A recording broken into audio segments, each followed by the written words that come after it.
for his home in the dear Old Briar-patch. Chapter II. Peter Rabbit's Run for Life.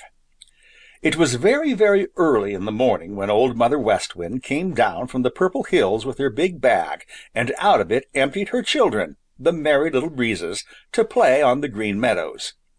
Peter Rabbit, watching her from the doorstep of Jimmy Skunk's house, felt his courage grow. All the night long he and Jimmy Skunk had sat on the doorstep listening to a strange voice, a terrible voice, Peter had thought.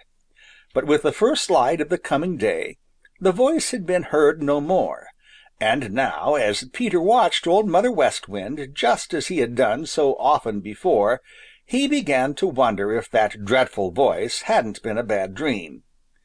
So he bade Jimmy Skunk good-by and started for his home in the dear Old Briar-patch. He wanted to run just as fast as he knew how, but he didn't. No, Sir, he didn't. That is, not while he was in sight of Jimmy Skunk. You see, he knew that Jimmy would laugh at him. He wasn't brave enough to be laughed at. The bravest boy is not the one who does some mighty deed, who risks his very life perchance to serve another's need. The bravest boy is he who dares to face the scornful laugh for doing what he knows is right, though others mock and chaff. But as soon as Peter was sure that Jimmy Skunk could no longer see him, he began to hurry, and the nearer he got to the Old Briar-patch, the faster he hurried. He would run a little way as fast as he could, lipperty-lipperty-lip, and then stop and look and listen nervously. Then he would do it all over again.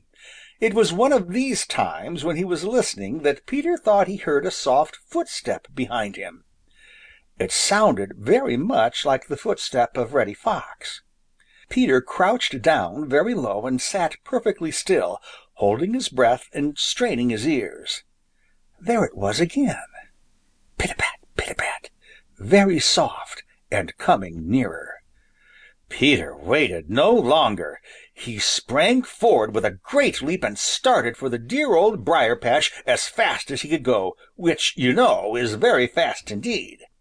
As he ran, he saw behind him a fierce, grinning face.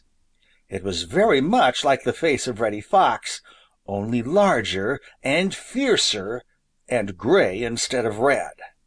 Never in all his life had Peter run as he did now, for he knew that he was running for his life. It seemed as if those long legs of his hardly touched the ground. He didn't dare try any of the tricks with which he had so often fooled Reddy Fox, for he didn't know anything about this terrible stranger.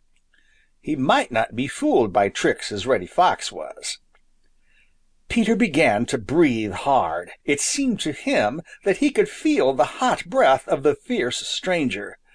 And right down inside, Peter somehow felt sure that this was the owner of the strange voice which had so frightened him in the night. Snap! That was a pair of cruel jaws right at his very heels. It gave Peter new strength, and he made longer jumps than before. The dear Old Briar-patch, the safe Old Briar-patch, was just ahead. With 3 mighty jumps, Peter reached the opening of one of his own private little paths and dived in under a bramble bush. And even as he did so, he heard the clash of sharp teeth and felt some hair pulled from his tail. And then, outside the Old Briar-patch, broke forth that same terrible voice Peter had heard in the night.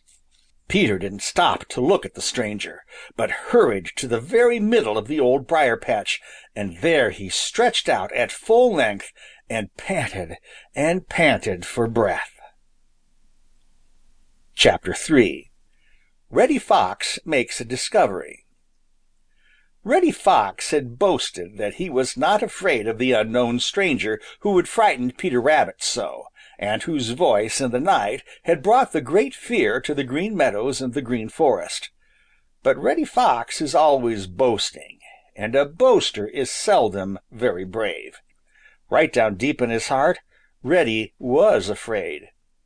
What he was afraid of he didn't know. That is one reason that he was afraid. He is always afraid of things that he doesn't know about.